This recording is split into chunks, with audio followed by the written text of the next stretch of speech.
उसकी कीड़े के पेट में चला जाएगा, तो वो जाने के बाद में उसके कीड़े के ऊपर में 4 पॉइंट प्रोग्राम होगा।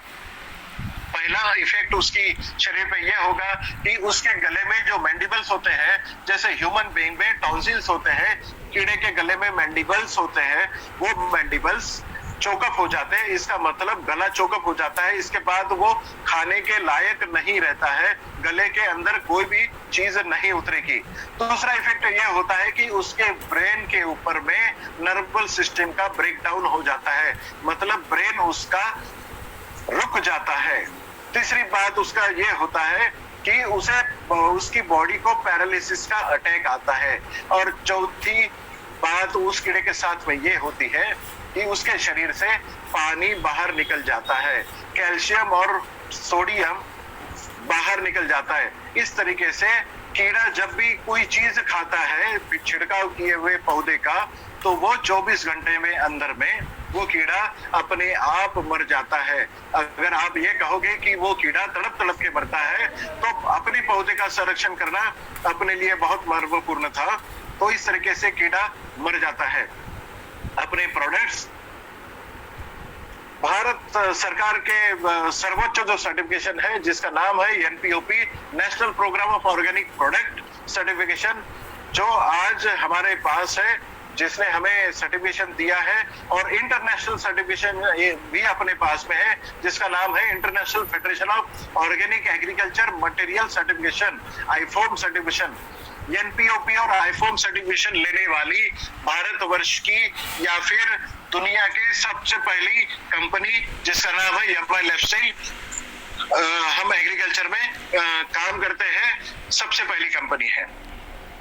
हम आज जो मई में ये ट्रेनिंग ले रहे हैं, ये बहुत सही और सटीक समय पे हम ट्रेनिंग ले रहे हैं, क्योंकि मई के महीने में आज पंजाब, हरियाणा, हिमाचल प्रदेश, राजस्थान, जम्मू एंड कश्मीर का बिजनेस ऑलरेडी स्टार्ट हो चुका है।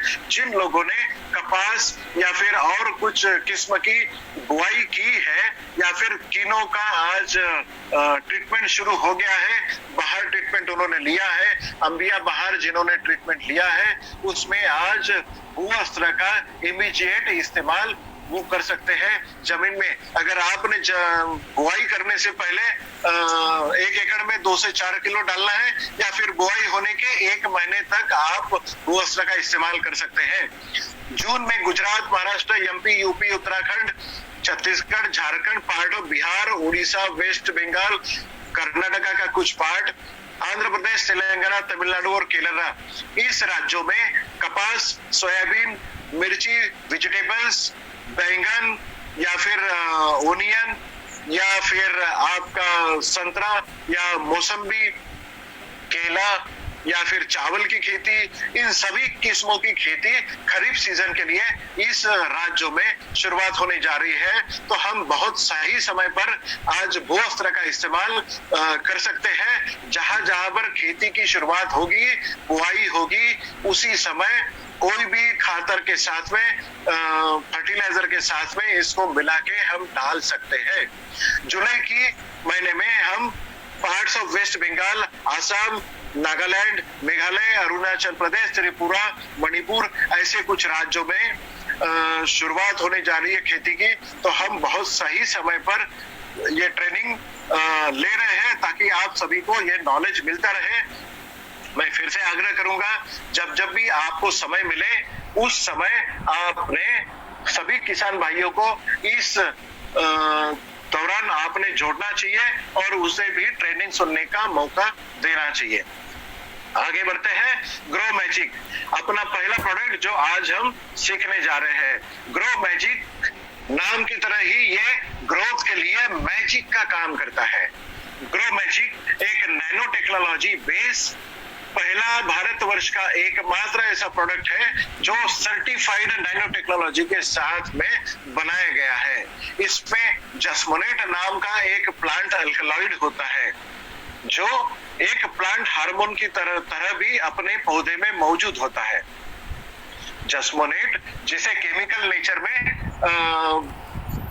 पहले स्लाइड में हम देखेंगे कि जस्मोनेट एक प्लांट हार्मोन होते हुए वो जस्मीन ऑयल, मतलब जस्मिन ऑयल से इसे एक्सट्रैक्ट किया जाता है।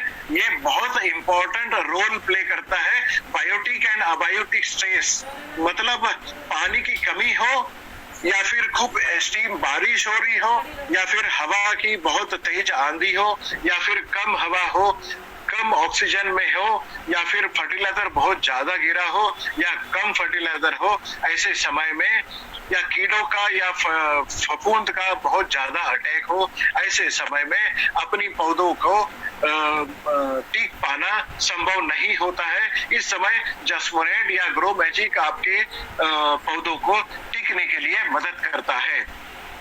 ये आपके रूट इलॉन्गेशन मतलब जड़ों को बढ़ाना, बीजों को जर्मिनेट करना मतलब उगाने का, या फिर आपके फूलों को परागीकरण करना, फलों को आपको राइपनिंग करना या फिर उसकी क्वालिटी को बढ़ाना, प्लांट का सीनेसेंस मतलब फूलों की मात्रा बढ़ाना, फलों की मात्रा बढ़ाना, ये सबका काम ग्रो मैजिक करता है। अगर एक पौधे के ऊपर में एक मैजिक मैं आपको बताऊंगा तो आप आश्चर्यजनक रह जाएंगे। अगर पौधे के ऊपर में एक पत्ते के ऊपर में अगर कीड़ा आता है तो वो पत्ता दूसरे पत्ते के ऊपर में एक सिग्नल भेजता है कि आपकी पौधे के ऊपर में किसी कीड़े का अटैक हुआ है, जागृत हो जाओ। ये काम पौधे में ग्रो मैजिक करता है, मतलब पौधे में सिग्नलिंग करने का काम ग्रो मैजिक करता है। आपके फूलों का डेवलपमेंट, मादा फूलों की संख्या बढ़ाना, फूलों का anther development, dehiscence, female organ stigma development, filament elongation, jasmonate, ये सब काम करता है। जड़ों की सफेद जड़ों को बढ़ाना, न्यूट्रिएंट्स को नीचे से ऊपर ले जाना, जड़ों को मजबूत करना, तनों को मजबूत करना, फूलों की, फलों की या फिर पत्तों की संख्या बढ़ाना, उसे लंबा और चौड़ा करना या फिर उसे बहुत हरा करना, ये सब बातें आज ग्रो मैजिक करता है। अगले साइड में हम इसको देखेंगे कि ये किस किस इसमें टॉनिक का काम करता है। तो ये जड़ों की ग्रोथ के लिए या फिर जड़ों को बढ़ाने के लिए काम करता है। शुरुआती अवस्था में जब शिशु पौधा होता है उसको बढ़ाने का काम ग्रो मैजिक करता है। जब ग्रो मैजिक अपने शरीर को बनाता है तो उसकी फ्रूटिंग ब्रांचेस और ब्रांचेस बढ़ाने का काम वेजिटेटिव ग्रोथ में होता है। पत्तों की संख्या बढ़ाता है, फूलों की संख्या बढ़ाता है, फूलों को नीचे गिरने से रोकथाम करता है, फूलों को फलों में कन्वर्शन करने का ये काम करता है, फलों का डेवलपमेंट करता है, फलों की क्वालिटी का अच्छी रखता है, फलों की क्वालिटी बढ़ाता है, उसकी चमक बढ़ाता है, उसमें शक्कर की मात्रा बढ़ाता है, फलों की साइज बढ़ाता है, उसको क्रैकिंग होने से या बचाता है, उसको गिरने से बचाता है। और जब हम फल तोड़ते हैं तो मार्केट में ले जाते समय लंबे समय तक इसको आप रख सकते हैं, मतलब इसकी कीपिंग क्वालिटी भी आप बहुत अच्छी तरीके से कर सकते हैं। अगले स्लाइड में हम देखेंगे कि ग्रो मैजिक और क्या क्या चीजें अपने लिए करता है। अगर हम शुरुआती अवस्था में अगर जमीन से बीज बाहर निकलने के बाद में अगर हम इसका इस्तेमाल करते हैं तो फोटोसिंथेसिस मतलब जब पौधे में carbon cycle, nitrogen cycle, carbon and nitrogen का ratio, fat synthesis, protein synthesis, carbohydrate synthesis, ये जो बायोकेमिकल रिएक्शन चलती है, इस रिएक्शन में अहम भूमिका निभाने का, यानी कि अपनी पौधों में जो खाना बनता है वो खाना बहुत ज्यादा मात्रा में बनाने का और वो खाने को पत्तों से हर ग्रोइंग टिप में पूरी पत्ते की शरीर में या पौधे की शरीर में पहुंचाने का काम ग्रो मैजिक करता है। और ग्रो मैजिक कितना बहुत जबरदस्त आपके पौधों के ऊपर में काम करता है, इसीलिए इसका नाम रखा है ग्रो मैजिक। ये फ्रूट का colour, flavour, odour, texture, structure ये सब बढ़ाता है। कब कब ग्रो मैजिक देना चाहिए? ग्रो मैजिक आपने खाद का पहला जो डोज होता है ये केमिकल फर्टिलाइजर के साथ में भी मिला के आप दे सकते हो। एक बात मैं आपको बता दूं किसान भाइयों का जो हमने प्रण लिया है कि किसान भाइयों का हम लागत आधी करेंगे और उसकी उपज डबल करेंगे। इसी कड़ी में मैं बताने जा रहा हूं कि ग्रो मैजिक अगर आप फर्टिलाइजर के साथ में मिला के आप देते हैं तो फर्टिलाइजर का डोज आप जो रेगुलर वो देता है उससे आधा करें, और उसके साथ में 1 एकड़ में जितनी भी केमिकल फर्टिलाइजर वो डाल रहा है उसमें आप 100 से 200 ग्राम ग्रो मैजिक मिला के दे, ताकि अगर वो 2 बोरी यूरिया डाल रहा है तो उसे कहे कि 1 बोरी यूरिया डाले, उसके साथ में 100 से 200 ग्राम मतलब 1 से 2 पैकेट आप ग्रो मैजिक डालें, ताकि वो अपनी खाद का खर्चा आधा कर सकता है। ये मैं क्यों बता रहा हूँ, इसके पीछे एक कारण है। अगर ग्रो मैजिक बिना आप अगर खाद अगर जमीन में डालते हैं तो जमीन में खाद माइक्रोब जो होते हैं जमीन में वो आपकी खाद को आपके पौधों को जड़ों को मिलाने के लिए सिर्फ 0.8% काम करता है। इसका मतलब 100 किलो अगर यूरिया आप डालते हैं तो सिर्फ और सिर्फ 80 ग्राम यूरिया आपकी जड़ों को आपके पौधों को मिलता है। आप समझ रहे हैं, अगर 100 किलो यूरिया अगर आप डालते हैं या फिर कोई भी खाद अगर आप डालते हैं तो 0.8% मतलब 100 किलो के पीछे में सिर्फ और सिर्फ 80 ग्राम खाद आपकी पौधों को मिलता है। अगर आप ग्रो मैजिक उसके साथ में मिला के डालते हैं तो वही 80 ग्राम की जगह में वो 40 किलो खाद आपकी पौधों को लागू पड़ता है। मतलब 70 से 80% आपकी पौधों को आपका खाद मिलता है। ये मैजिक करता है ग्रो मैजिक। इसके लिए जमीन में पहले स्लाइड पे ही हम देखेंगे कि जमीन में सबसे पहले आप खाद के साथ में ग्रो मैजिक को मिलाएं। दूसरा, एक स्प्रे में आपने ग्रो मैजिक में लेना है। जब बीज ऊपर आते हैं, ऊपर आने के बाद में बीज जब 30 से 45 दिनों का हो जाता है जर्मिनेशन के बाद, तो आपने 1 एकड़ में 100 लीटर पानी के हिसाब से 1 लीटर पानी में 100 ग्राम मतलब 1 लीटर पानी में 1 ग्राम के हिसाब से आपने इसका छिड़काव आपके पौधों के ऊपर में ऊपर से करना है, स्प्रे पंप से करना है। ये पानी में घुलनशील है, जब भी आप पानी में मिला के इसको दें तब यमाई स्प्रे का इस्तेमाल जरूर करें। यमाई स्प्रे के बारे में हम कल बात करेंगे, जो मेन अट्रैक्शन रहेगा। तो पहला स्प्रे जो आप करोगे, ऊपर से जो छिड़काव करोगे वो पौधे के 35 से 45 दिनों के अंतराल में करोगे। दूसरा स्प्रे आपको करना है ग्रो मैजिक का आपके पौधों के ऊपर में, वो 60 से 65 दिन जब पौधे के ऊपर में आपका फूल लगता है और फूलों का फलों के ऊपर कन्वर्शन होता है, तब आपने दूसरा स्प्रे मतलब दूसरा छिड़काव आपके पौधे के ऊपर में करना है जब आपका पौधा फूलों के ऊपर होता है। 1 लीटर पानी में 1 ग्राम, इस हिसाब से 1 एकड़ में 100 ग्राम मतलब 100 लीटर पानी में अगर पानी की मात्रा अगर ज्यादा लग रही है तो 1 लीटर पानी में 1 ग्राम के हिसाब से आप इसका इस्तेमाल कर सकते हैं। और कुछ एडिशनल इस बारे में ही बात करूंगा ग्रो मैजिक के बारे में।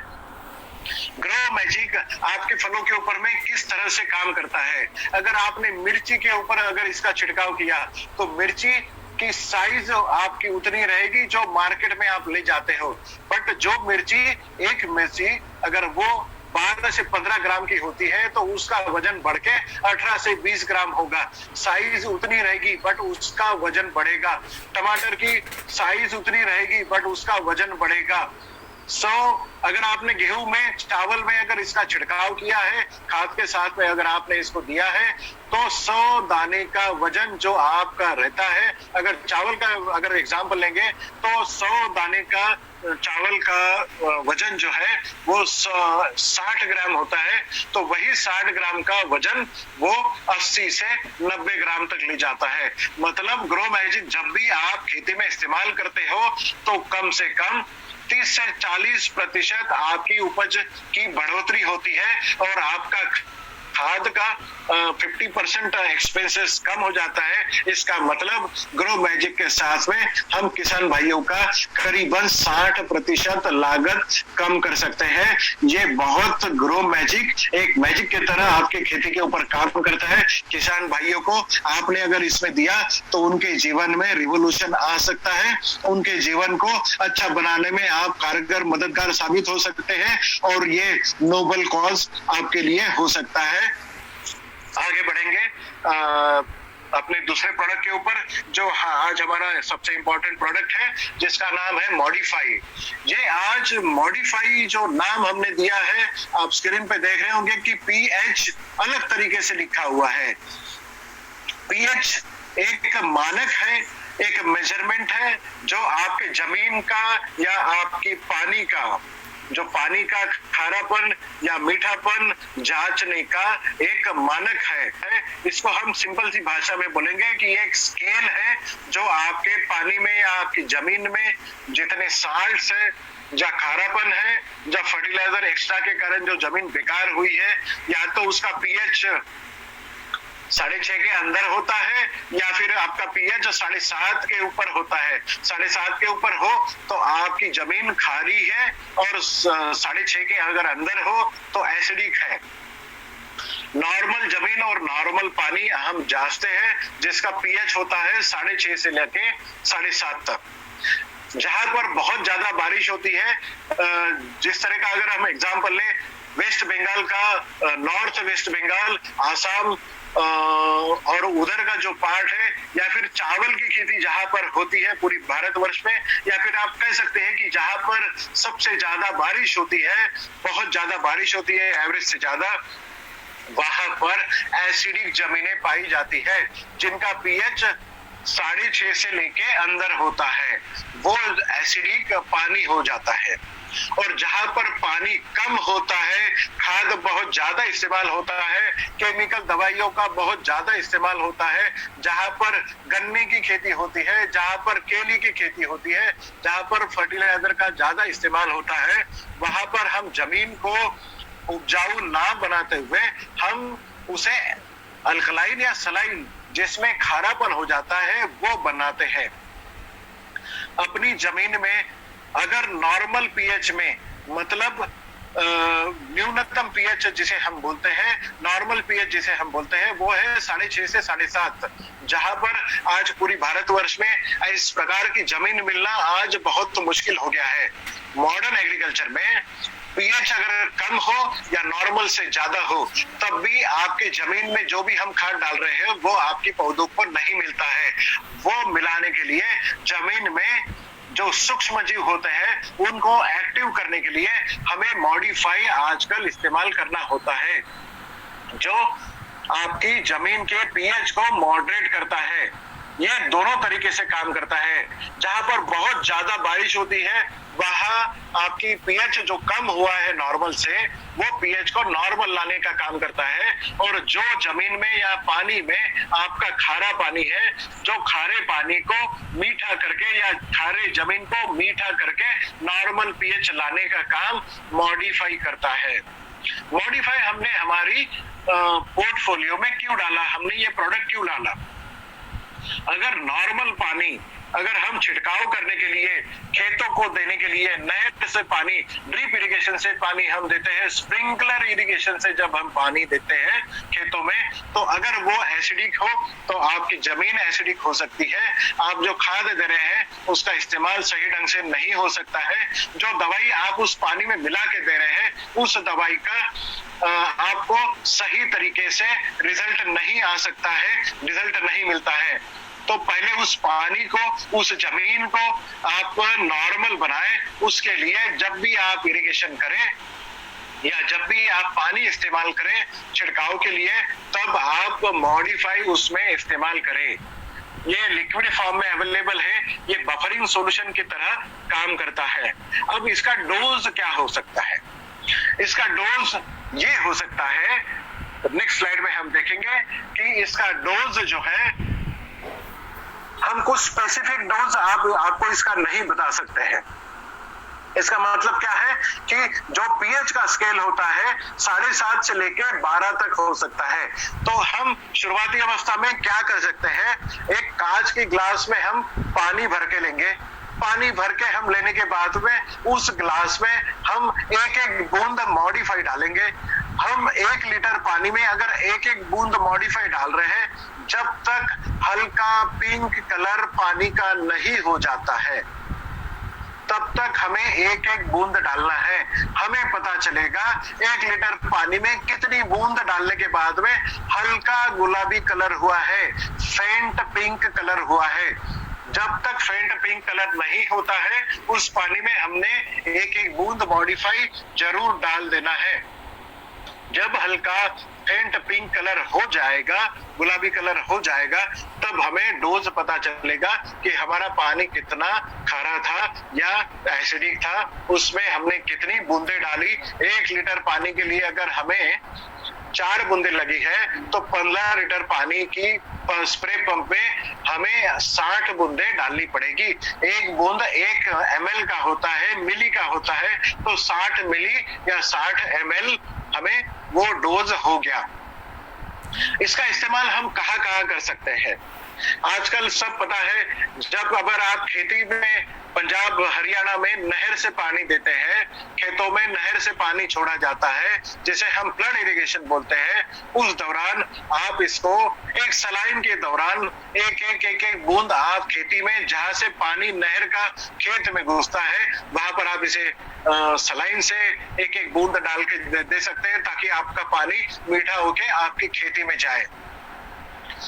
ड्रिप और स्प्रिंकलर इरिगेशन में जो लोग पानी दे रहे हैं, टपकन इरिगेशन सिस्टम में जो पानी दे रहे हैं, उन लोगों को ये समझना चाहिए कि जब पानी दे रहे हैं, जो इरिगेशन वाटर स्टोरेज टैंक है उसमें आपको मॉडिफाई उतने ml में या उतनी बूंदों में आपको टैंक में डालना है ताकि पानी मीठा हो जाए और मीठा पानी ही आपकी खेतों में जाए, ताकि आप जो दवाइयाँ जमीन में दे रहे हैं या खाद जमीन में दे रहे हैं या लिक्विड फर्टिलाइजर जो जमीन में दे रहे हैं या फिर अन्य तरीके से जो आप चीजें टपकन सिस्टम से दे रहे हैं, वो बहुत अच्छे तरीके से आपके पौधों को लगे और पौधे उसका इस्तेमाल कर सके।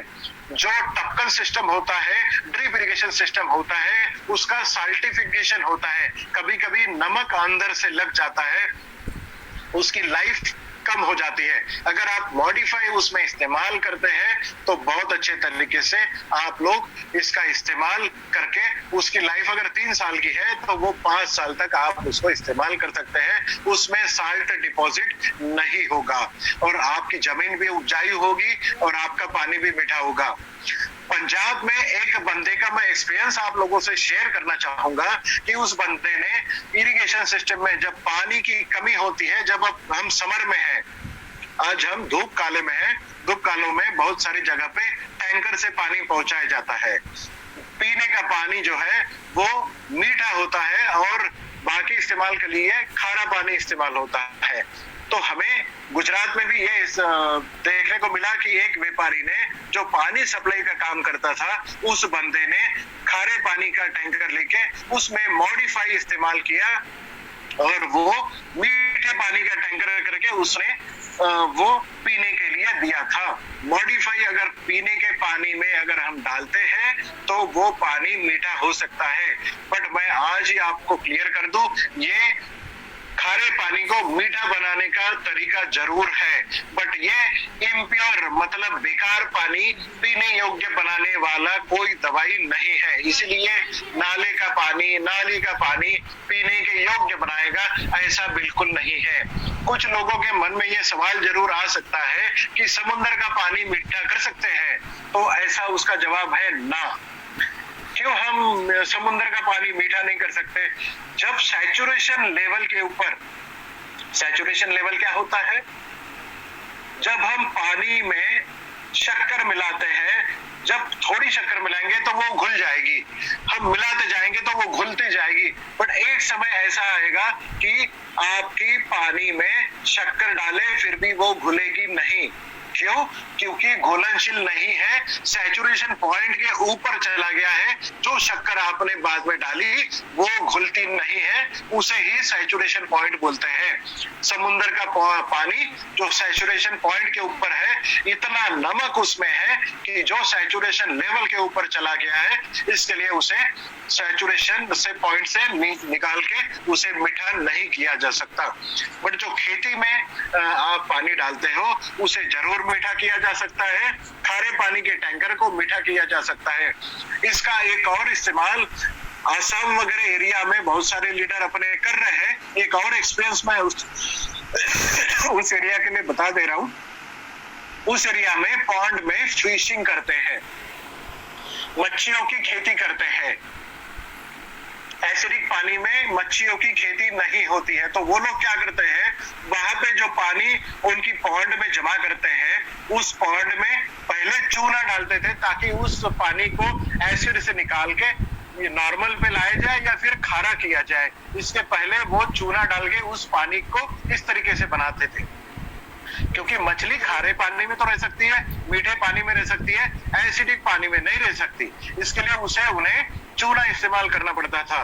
बट आज मॉडिफाई जब से आया है, आपके एसिडिक पानी को जब तक हरा पिंक कलर नहीं हो जाता है, आपने उस पानी को मॉडिफाई अगर डाल दिया तो उस पानी में बहुत अच्छी तरीके से आपको मच्छी पालन कर सकते हैं, मछली का पालन कर सकते हैं। बिना चूना डाले आप वहां पर कम खर्चे में, चूने के आधे खर्चे में आप वहां पर मछली पालन कर सकते हैं। तो आप देखिए कि आपके लिए कितना बड़ा मार्केट वहां पर भी अवेलेबल है। इस प्रोडक्ट को आप कहाँ कहाँ इस्तेमाल कर सकते हैं, वो आप अपना दिमाग लगा के डेफिनेटली कर सकते हैं। जो पानी बेचते हैं, वो खारे पानी का जो टैंकर होता है वो 800 रुपए का होता है एक टैंकर, बट पीने के पानी का 2500 रुपए का होता है। तो वही 800 रुपए का टैंकर लेके मॉडिफाई 200 रुपए का डाल के 1000 रुपए के जगह पे आप 2500 रुपए कमा सकते हैं। तो ये इस तरीके से मल्टी बेनिफिट ये प्रोडक्ट है, जिसे आप खेती के लिए जरूर इस्तेमाल करें। जब भी स्प्रे पंप आपकी स्प्रेइंग के लिए उठेगा, तब आप मॉडिफाई आप उस पानी में डालेंगे। जब खेती में खाद दिया जाएगा या टपकन से पानी दिया जाएगा या ड्रिप इरिगेशन से पानी दिया जाएगा, तब आपको मॉडिफाई का इस्तेमाल करना है। इसका मतलब क्या है कि कोई किसान जब भी स्प्रे पंप स्प्रे करता है, तब मॉडिफाई का इस्तेमाल उसे जरूर करना है। आगे बढ़ते हैं।